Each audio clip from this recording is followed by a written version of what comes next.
Alors voici donc un défroisseur vapeur.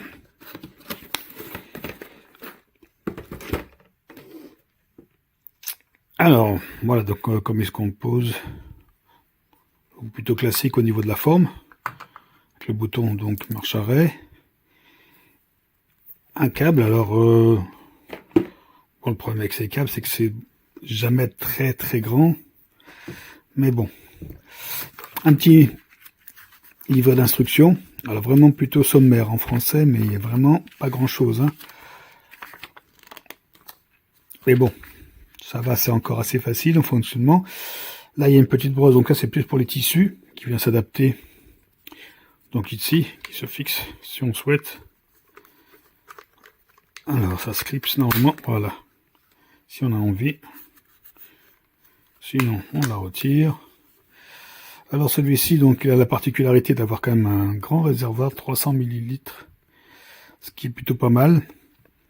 On parle de 20 à 25 minutes donc d'autonomie, ce qui permet quand même de faire peut-être voilà, une bonne dizaine de, un petit peu moins, mais de chemises. Donc 1400 watts, ça permet quand même de bien défroisser théoriquement. Alors défroissage vertical, ça c'est la fonction principale, mais apparemment aussi on peut aussi de manière horizontale, sans fuite. Bon, bien sûr il y a un petit réservoir pour remplir. Alors normalement j'ai déjà rempli d'eau, mais ça se retire. Là donc on accède. Alors c'est pas évident à retirer ça. J'ai eu un petit peu de mal, hein. Faut s'aider de quelque chose là pour faire un petit peu levier et récupérer et ouvrir en fin de compte le petit bouchon là. Bon, après on le remplit. Voilà, donc normalement il y a assez d'eau. Et après, bon, bien sûr, ça se vient se coulisser à l'intérieur. Et voilà. On va essayer, voir un petit peu ce que ça donne. Alors là, donc j'ai branché.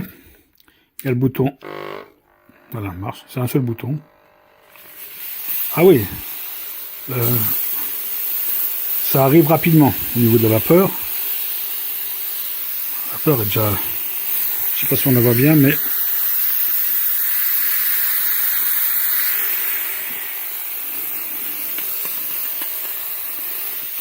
Est-ce que ça fait aussi? Apparemment, oui. On peut faire un essai. Là, j'ai pris une chemise. Bon, je vais faire un repassage plutôt rapide pour tester.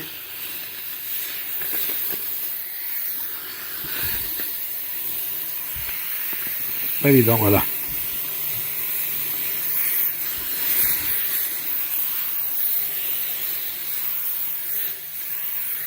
En tout cas, je suis impressionné quand même par la vapeur. Parce que là, il y a quand même pas mal de vapeur. J'en ai un autre. Celui-ci, il va quand même bien. Je vais faire un essai aussi à plat. Voir ce que ça donne. Parce qu'apparemment, on peut repasser.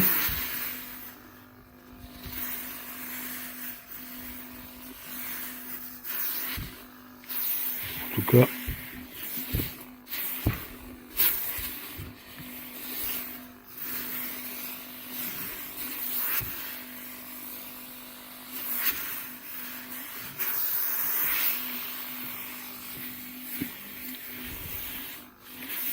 Je vais filmer après le résultat.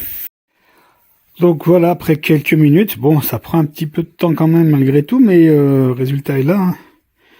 C'est alors bien sûr, hein, si on repasse une chemise complètement froissée, on n'obtiendra jamais un résultat 100% identique à un repassage avec un fer à repasser, mais bon, si c'est déjà repassé, il faut juste défroisser parce que ça a été dans un bagage et tout, c'est pratique.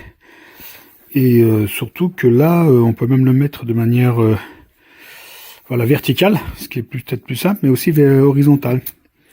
Voilà, donc voilà, c'est pas mal pour le voyage, et puis voilà, pour défroisser, c'est le but premier de ces appareils, mais ça peut aussi bien sûr désinfecter, stériliser des tissus divers, etc. Et puis moi je suis un peu surpris même par comme la puissance du jet, parce que j'en ai eu un en vapeur, il n'était pas aussi puissant. Mais voilà, donc c'est pas mal quand même, franchement. Pour ce que c'est quand même pas mal. Voilà, je recommande. À plus.